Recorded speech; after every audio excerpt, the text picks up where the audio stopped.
You know us, we tell the truth, the whole truth, and nothing but the truth. We are legion, we do not forgive. We do not forget. Expect us. We are anonymous.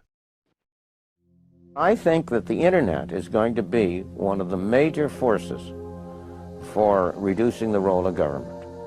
The one thing that's missing, but that will soon be developed, is a reliable e-cash, a method whereby on the internet you can transfer funds from A to B without A knowing B or B knowing A.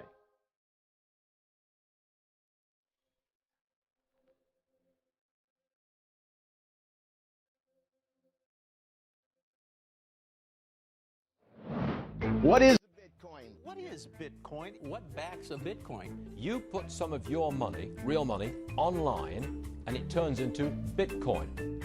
I don't even know why we call them coins, except that they call it coins in the name. I think Bitcoin has turned into a massive multiplayer online game where speculators are trying to out-speculate each other. Is it a means of exchange or an asset class? I see you taking my real dollars, and then you give me virtual money in return. Thanksgiving dinner, my grandmother asked me, what the heck is this Bitcoin stuff anyway, right? And I said to her, do you remember when Visa cards first came out? You were used to paying with cash or with a check, and then a Visa came out. It was this weird payment system that you didn't understand. And she said, yeah, I remember that. I said, well, Bitcoin is just the next evolution of another payment system. Bitcoin. By now, you've probably heard of it. The wild fluctuations in its price has gained the attention of the mainstream financial media. But Bitcoin is much more than just your average investment. Beneath all the hype and hysteria lies what could be the most important technology of our lifetimes. So what exactly is it? To fully appreciate the characteristics that make Bitcoin a potentially world-changing technology, we first need to understand what money is. Currency started developing 6,000 to 9,000 years ago, some sort of medium of exchange, and people used something of value. Societies around the world, though, started to select gold and silver as their primary currency about 3,000 years ago, and then about 680 BC, they became money when they were minted into coins of equal weights. Governments started creating representative currencies where you deposit your gold and silver, or they have gold and silver in the treasury and they come out with notes that are basically a claim check on the gold. So they're supposed to be as good as gold because you can always convert them into gold. Throughout history, precious metals were chosen as money, not through government decree, but because of their unique features. Gold is rare, easily recognizable, portable, durable, and divisible. Above all, because gold is difficult to find and labor-intensive to mine, refine, and mint, it has always been perceived as a store of value.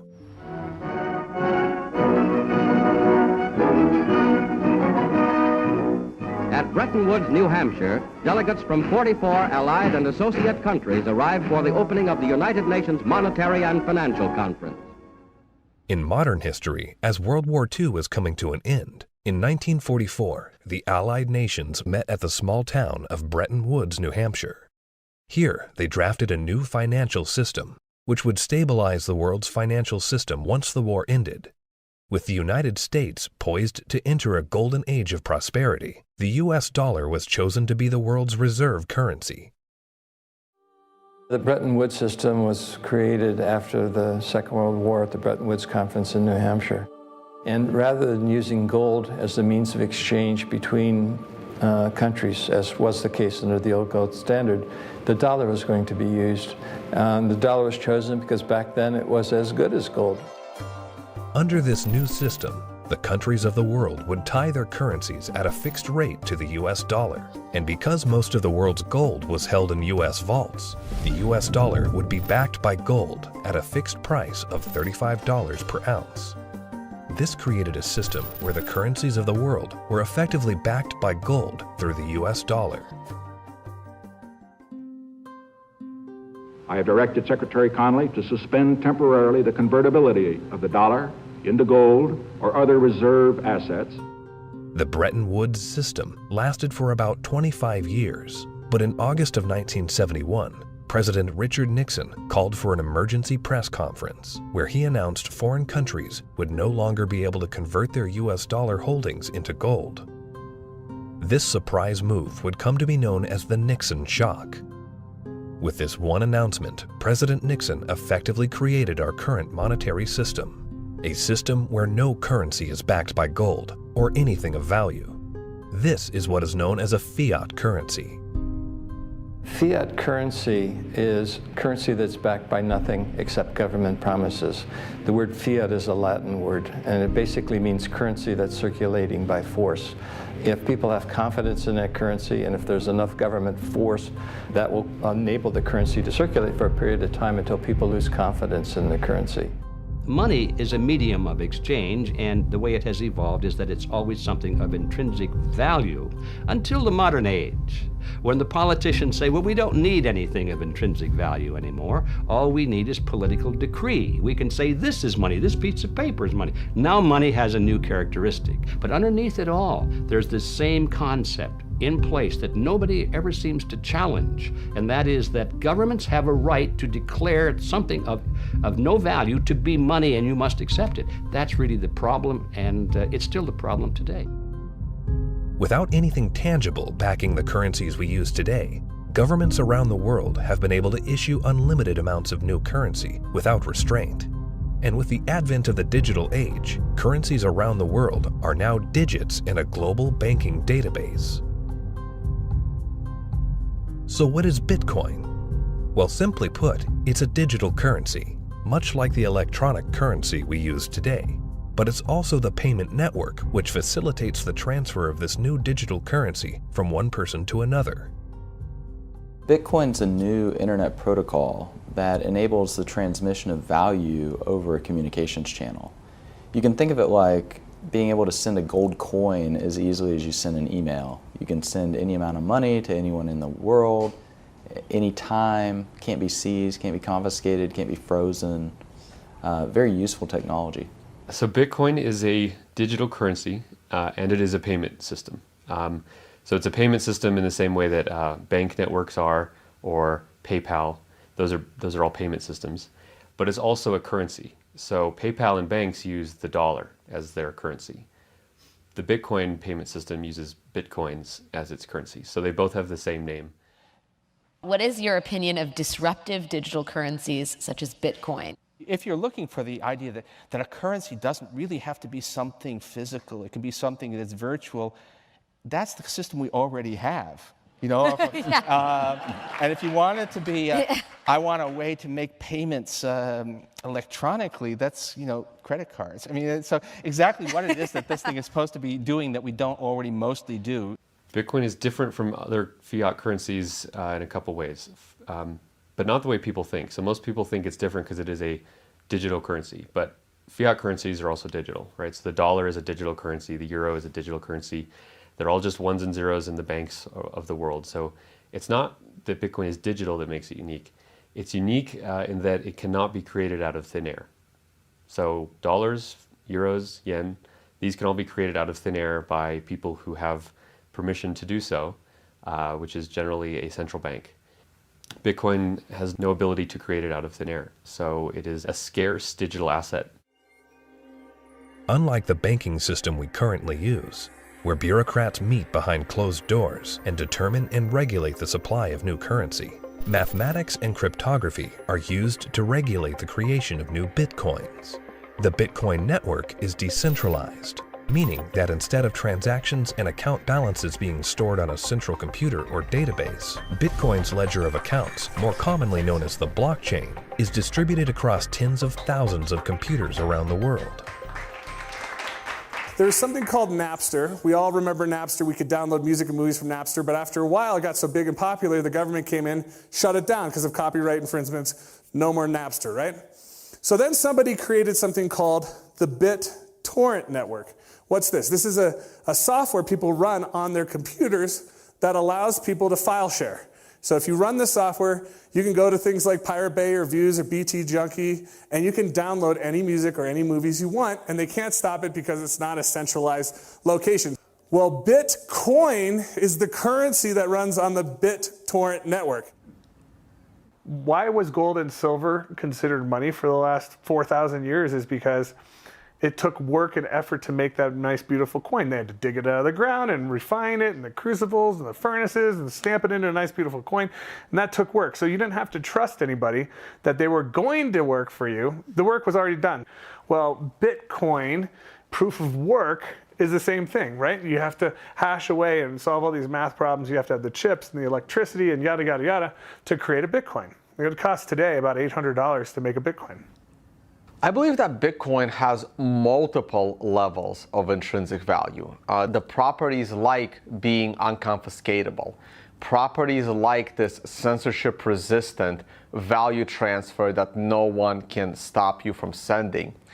More importantly, what gives it intrinsic value is the productive capacity and the brain power of some of the brightest developers in the world that have chosen to work on this open source protocol. And this productive capacity of some of the brightest minds that are building it is what truly gives it value. All Bitcoin transactions are cryptographically verified by thousands of computers on the Bitcoin network. These very powerful computers, known as miners, expend a massive amount of energy and processing power to verify the integrity of each and every transaction. So the miners basically validate transactions. All these transactions are flying around, and they have not yet been formally vetted by the network.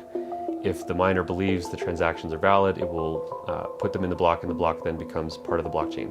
And over time, that becomes the record of truth.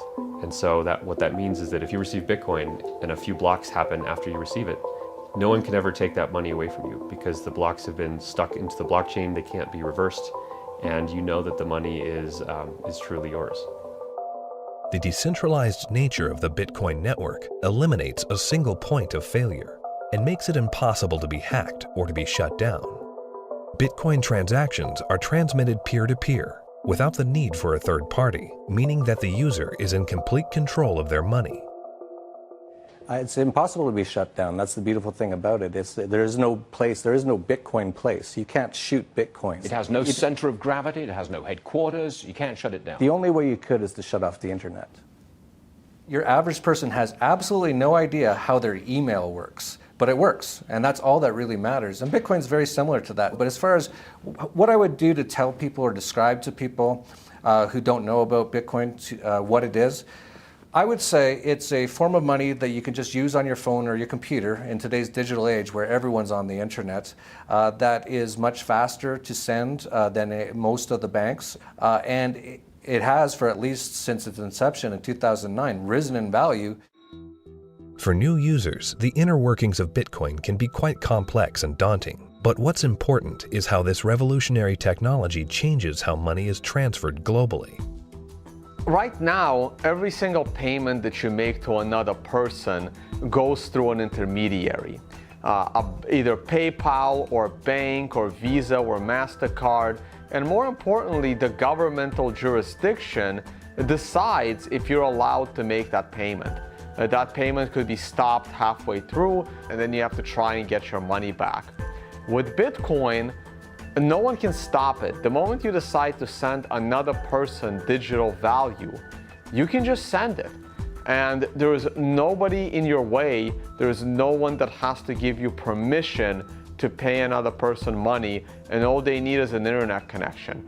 This has the potential to displace the need for banks as a trust institution.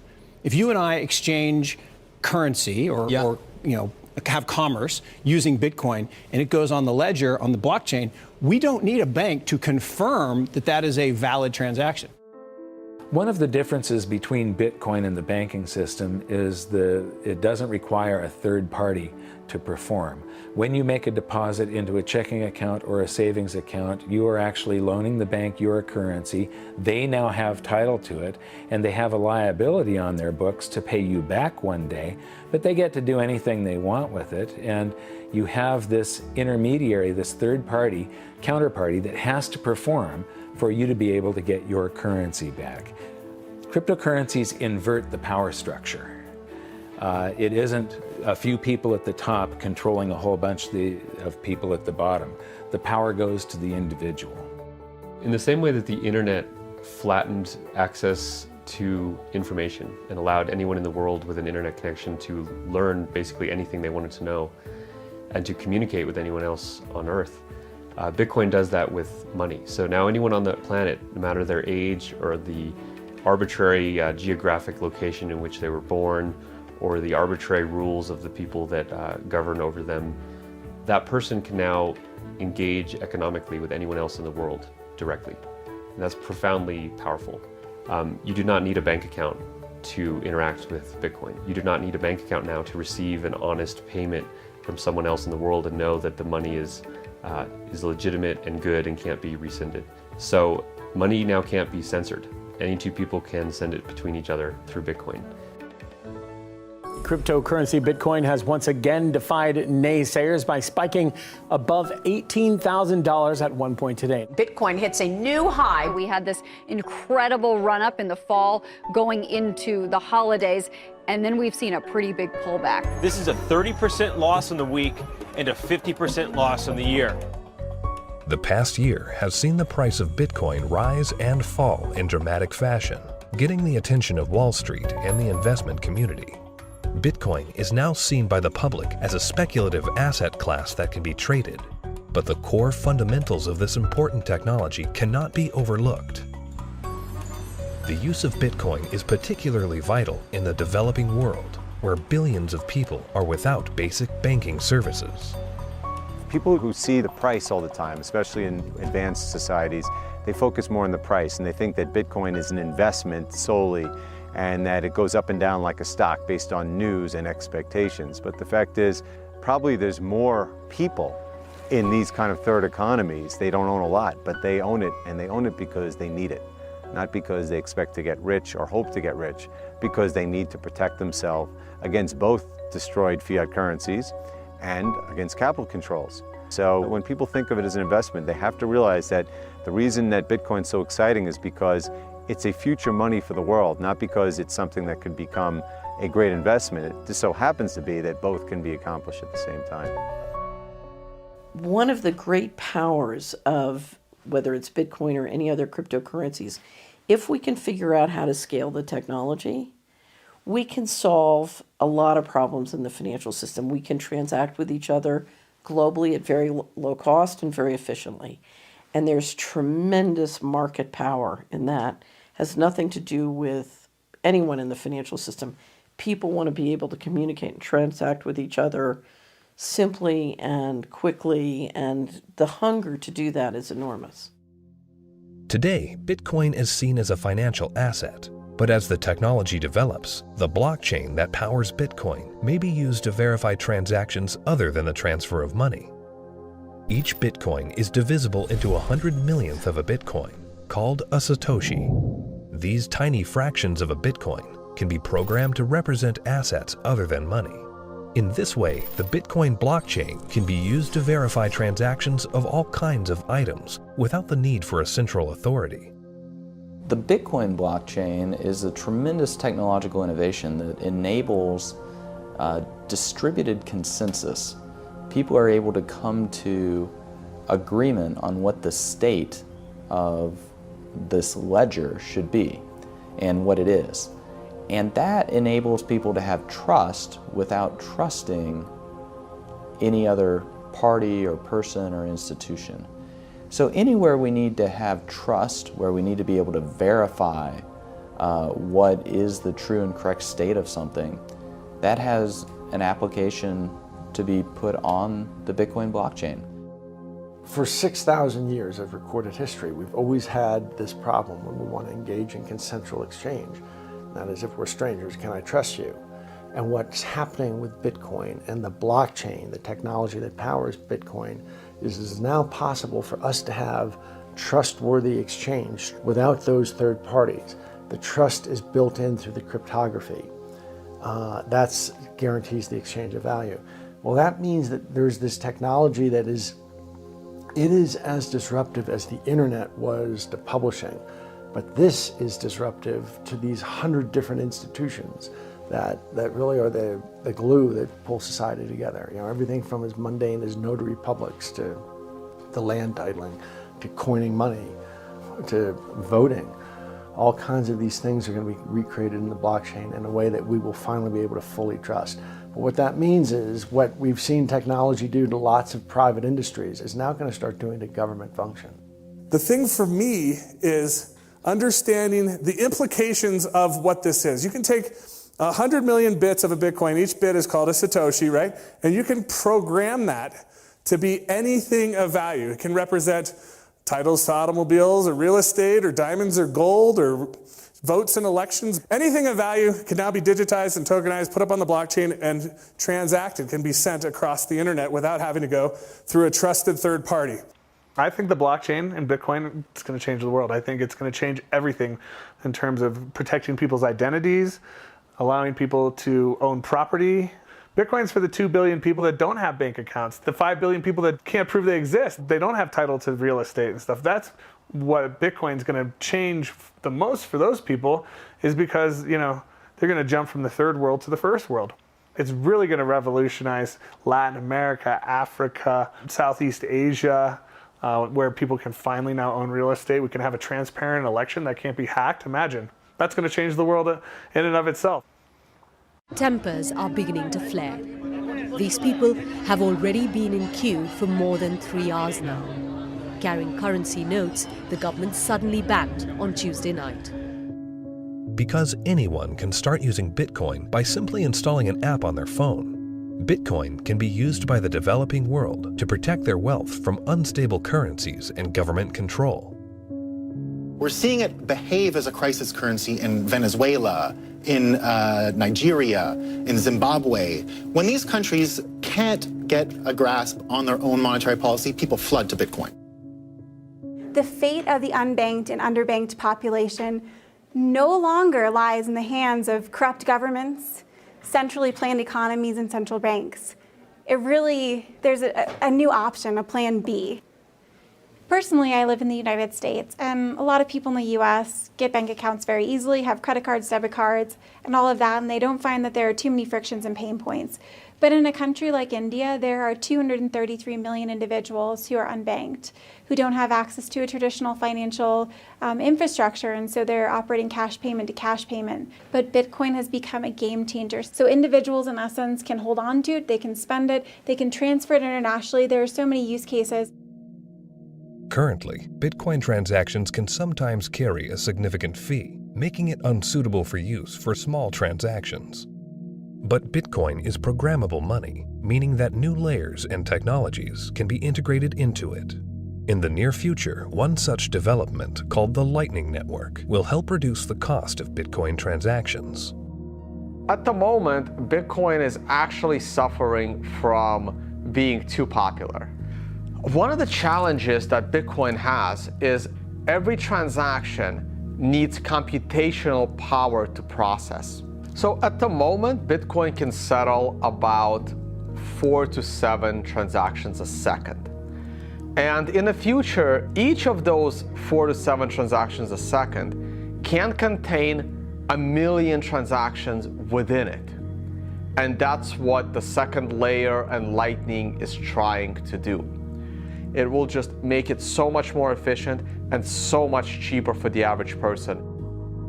The integration of the Lightning Network into the Bitcoin protocol will scale Bitcoin into a fast, cheap, and efficient payment system. Once implemented, this will have enormous implications for the developing world. One of the stumbling blocks to doing international business is the payment system. And to be honest, if you're taking credit cards from some countries, those countries are so associated with fraud that your rates on all credit cards you take just become astronomical, and it becomes prohibitive. Something like 33% of the credit card transactions coming out of Africa are fraudulent. So nobody wants to take business from Africa. It's just too risky. With Bitcoin, you know the funds are good. So as a merchant, yeah, pay with Bitcoin. I'll sell anything you want, that's legal to Africa. That has tremendous implications, to be able to get access to these types of products and services so seamlessly. And then they're able to start having property rights. And property rights is really what's going to help lift them up out of poverty.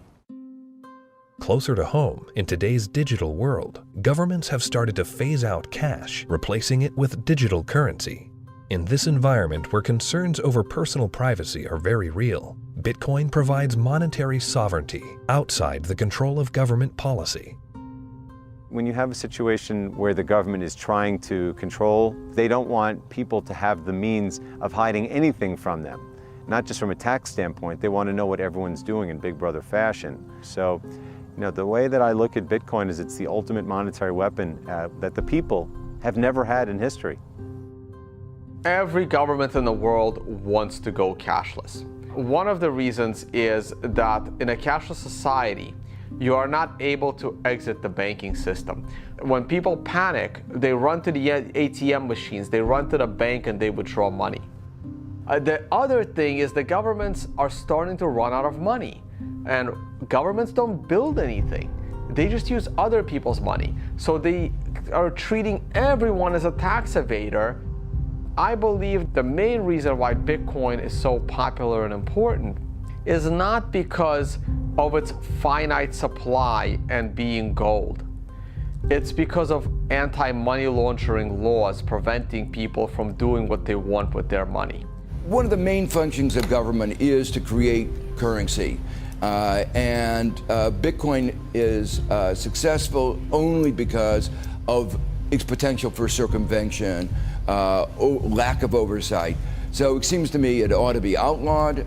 It doesn't serve any socially useful function. As to whether or not Bitcoin is illegal or should be seen to be illegal, cash has been used for a whole heck of a lot more illegal things than Bitcoin has through the years and still is today.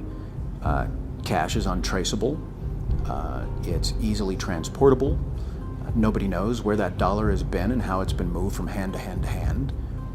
So it's just a matter of making that connection that a cryptocurrency is really not a new thing. It's just a different version in a digital form of something that's existed in our society and legal structures for millennia. Bitcoin is shifting the paradigm and challenging the legacy financial system. Recently, Jamie Dimon, chairman and CEO of JP Morgan Chase, America's largest bank, was quoted calling Bitcoin a fraud. Why is Bitcoin a fraud? Here's the reason. Governments, the first thing they do is form a currency. They like to control the currency. They control it through a central bank. They also like to know who has it, where it is, where it's going. Wait until someone gets hurt. Wait until it's used for illicit purposes, which it is somewhat used for illicit purposes. They close it down. You got people like Jamie Dimon, a serious guy, calling it a fraud. Calling it a fraud? You mean like there was hundreds of billions of dollars of securities that Jamie Dimon sold the public a decade ago called mortgage-backed securities? He's calling Bitcoin a fraud? Is that going to go to zero like his securities that he sold the public?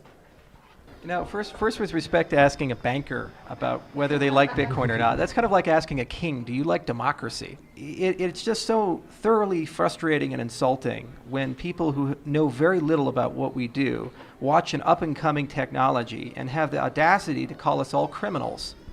We're not the criminals here. The whole damn reason this ecosystem exists is because they're the criminals. And it doesn't really matter at this point what he thinks. The genie's out of the bottle. Somebody in this room or somebody at this conference or somebody around the world is going to solve the problem of decentralized lending and value-stable currencies and decentralized exchange. And within 5 to 10 years, banks will become less and less relevant, just like landline telephones are becoming less and less relevant. And we're going to wake up one day and we're going to be in charge of our own money. And Jamie Dimon, in retirement, can watch the world as it is, not the world as he would like it to be. The Bitcoin blockchain is built on decentralized consensus outside the control of a central party. However, with the hype in the rise of cryptocurrencies such as Bitcoin, both central banks and commercial banks have started to develop their own digital currencies under the guise of what they call blockchain technology. My big fear is that what is going to happen is blockchain technology will be adopted by governments and fiat national currencies will be run on blockchain technologies, and the entire system, the whole monetary system globally will eventually become cashless. And at that point, if it's centralized and there's an entity that runs the blockchain, they can lock you out of it if they don't like what you're doing, and they can trace everything that you do. Every transaction, everywhere you go, will be recorded. And so, you know, if we're not careful, this has the ability to enslave us or free us. I think blockchain or any kind of open ledger distributive database will have a tremendous impact on our world. My fear is that, and this is used to centralize, digital technology gives a banker the ability to put a chip in you, to tax you whenever they want, to interface with a money system with you physically, and to perfect the collateral. So I love the innovation, and the question for all of us is, how can we innovate and make the financial system more efficient and do it in a way at the same time where we distribute the power lines in the political system? The blockchain is a technology, which is a good technology. We actually use it. It will be used for a lot of different things. God bless the blockchain. Cryptocurrencies and digital currencies, you know, I think are also fine. You know, JP Morgan moves $6 trillion around the world every day. We don't do it in cash. It's done digitally. Yeah. If it can be done digitally with the blockchain, so be it. But it'll still be a dollar cryptocurrency. A majority of the people are using the word blockchain, and they don't really care whether it has this decentralized mining. The government is going to just have a digital representation of the dollar. They can call it a blockchain, but there's not going to be mining. There's not going to be decentralization. It's going to be a centralized coin. Whether they call it a blockchain or not is irrelevant. The whole purpose of a blockchain is to remove control from a central party. If you're a central bank and you make a blockchain for dollars, and then you have dollar coin, if you still have full control over the dollar coin, you can create how much of it you want, you can control where it goes. There was no point in having a blockchain at all. You might as well just have a centralized database like a banking system. To really use blockchains in any meaningful way, it means that there is no person in charge. And so a central bank, by definition, is the one who is supposed to be in charge of money. And thus they would never create a blockchain or a cryptocurrency that they couldn't control. So that's why they will likely be made redundant, because the market can choose what kind of money it uses.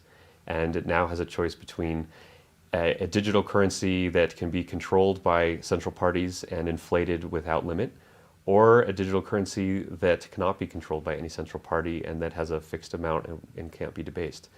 Over time, that's going to be a very obvious choice. Bitcoin and the blockchain behind it are incredibly powerful technologies.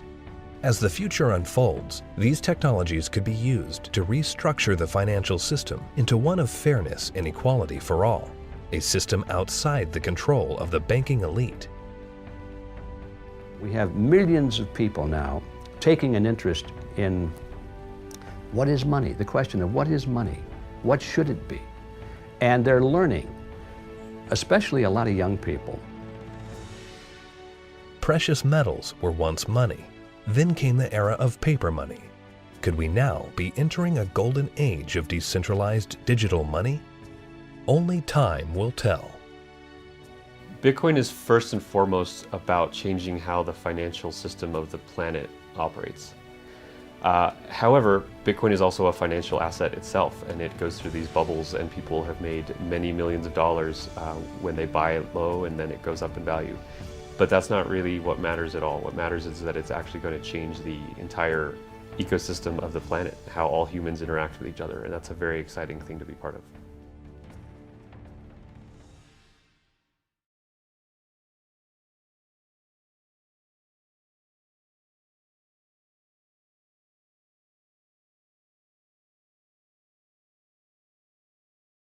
We thank you for watching this video and ask you to spread the news.